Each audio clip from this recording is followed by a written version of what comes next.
Next, I want to provide a brief highlighted overview of the timeline that has been established to date through witness interviews and other information.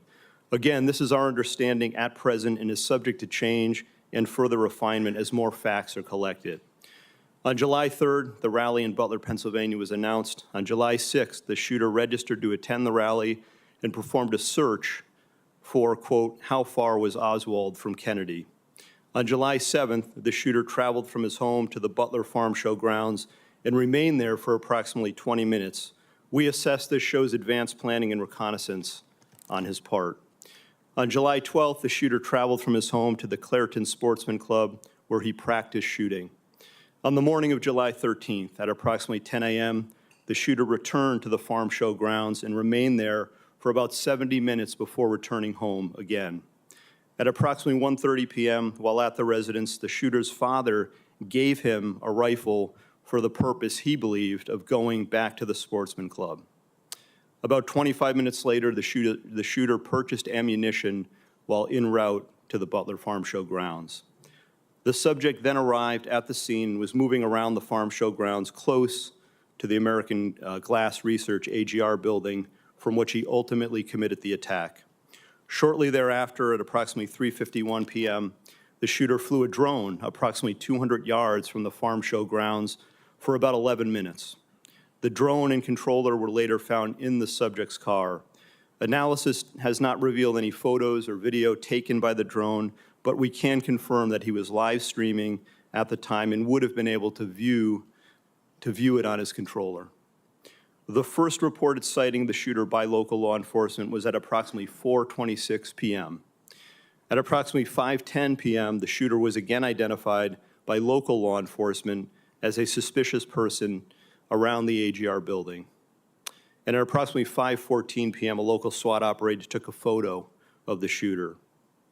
At about 5:32 p.m., local SWAT observed the shooter next to the AGR building using his phone, browsing news sites, and with a rangefinder.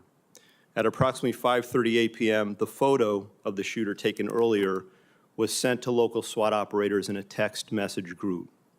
Subsequently, approximately 25 minutes prior to the shooting, the U.S. Secret Service command post was notified of a suspicious person. Officers lost sight of the subject from approximately 6:02 p.m. to 6:08 p.m., but continued to communicate with each other in an attempt to locate him. Recently discovered video from a local business shows the shooter pulling himself up onto the AGR building rooftop at approximately 6:06 p.m. And at approximately 6:08 p.m., the subject was observed on the roof by local law enforcement.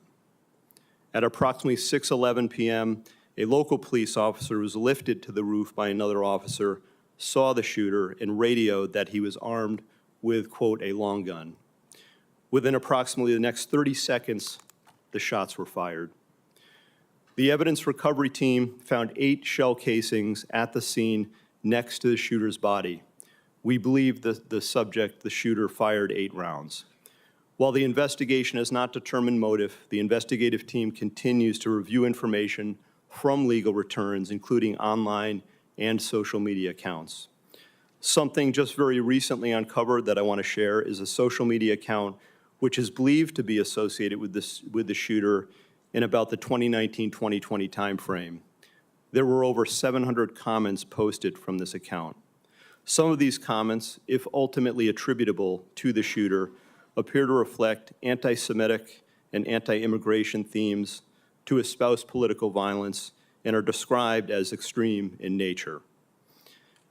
While the investigative team is still working to verify this account to determine if it did in fact belong to the shooter, we believe it important to share and note it today, particularly given the general absence of other information to date from social media and other sources of information that reflect on the shooter's potential motive and mindset.